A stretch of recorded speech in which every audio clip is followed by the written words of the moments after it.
Hello, everybody. Welcome to Raising Preteens Right. My name is Elisa DiCristina, former LCSW, independent educator and author of Raising Preteens Right, a 3-year personal well-being development program for preteens to teach them how to learn how to successfully navigate through their preteen and teenage years. This is a faith-based well-being program. The first year we focus on foundations. The second year, we expand upon those themes, and the third year, we focus on adding more complexities and independent study. This is part of our video mini-story to explain the program. Today, we are on Chapter 21, which is calmness and self-control.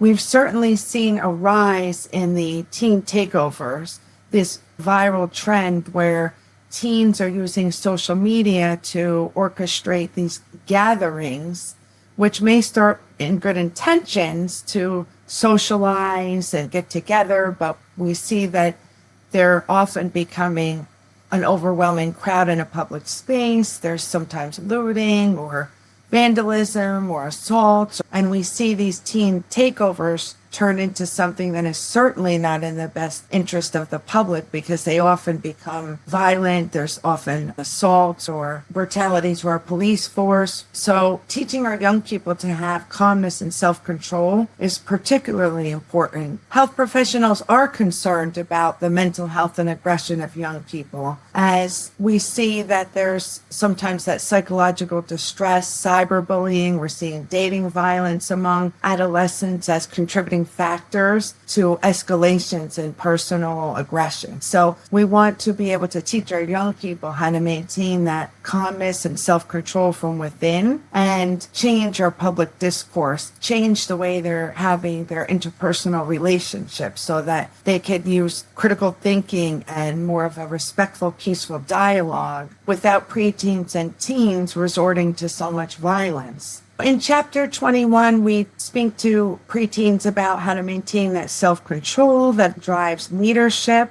And of course, we're always looking at our subjects from a biopsychosocial spiritual perspective. We look to neuroscience in this chapter to discuss the prefrontal lobe and how that really helps with executive functioning, and that's being developed during the teenage years. We explain it from a scientific perspective, being in self-control, having executive functioning, decision making, that higher level thinking in the prefrontal lobe that's being developed during the teenage years. We look at self-regulation in terms of being associated with spiritual maturity and what Scripture says about maintaining self-control.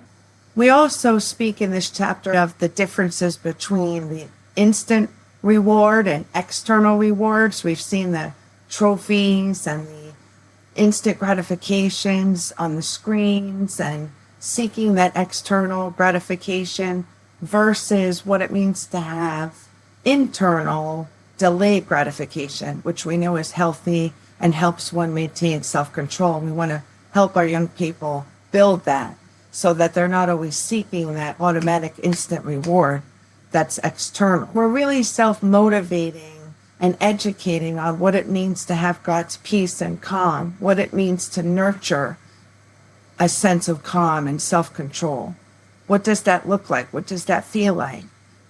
Violence is becoming all too common. Our young people are getting desensitized to seeing violence. We want to really put calmness back in our public discourse, and that starts with raising young people that understand what that means to self-navigate a sense of self-control and not take outwardly that anger, that stress, the aggression. We don't want our young people to take that out on each other. We want to bring down the violence rate and really give our young people that sense of peace, calm, spiritual maturity, emotional regulation. Thank you so much for listening. This is part of our video series on the Raising Preteens Right program. You can find more information on our faith-based well-being program on raisingpreteensright.com. Thank you.